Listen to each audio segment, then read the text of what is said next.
the basic premise is that we need to read Genesis 1 as an ancient text. So the subtitle, Ancient Cosmology and the Origins Debate. And so that's the idea, that if we read it as an ancient text instead of trying to read it as a modern scientific text, we get a very different perception of it. There are two basic areas where the ancient background becomes significant.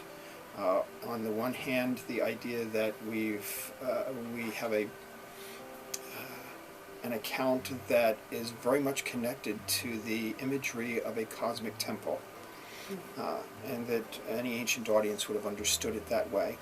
And secondly, the idea that in the ancient world, people tended to think about creation in terms of establishing functions rather than producing materials.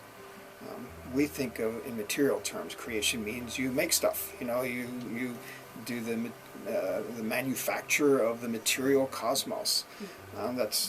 We never even think there's another possibility. But I've tried to present information both in the Bible and from the literature around in the ancient world that they were much more interested in functions. And the person who makes it work, the God who makes it work, that's the most important part. The result is that I make the claim that in Genesis 1 we don't have an account of material origins. We have an account of functional origins. Once you go that direction, then all of the questions about the age of the earth and the processes of material origins, you end up saying the Bible doesn't really make a statement on those things because it's talking about creation from a different perspective.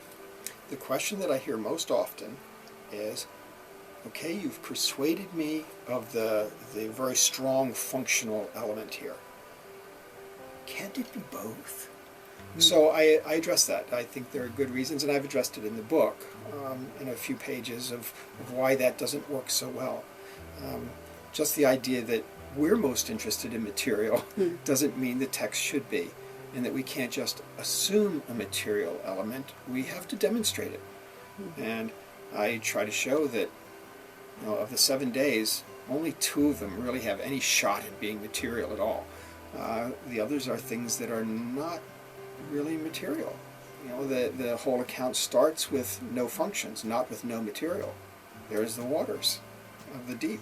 In verse 2, they're there.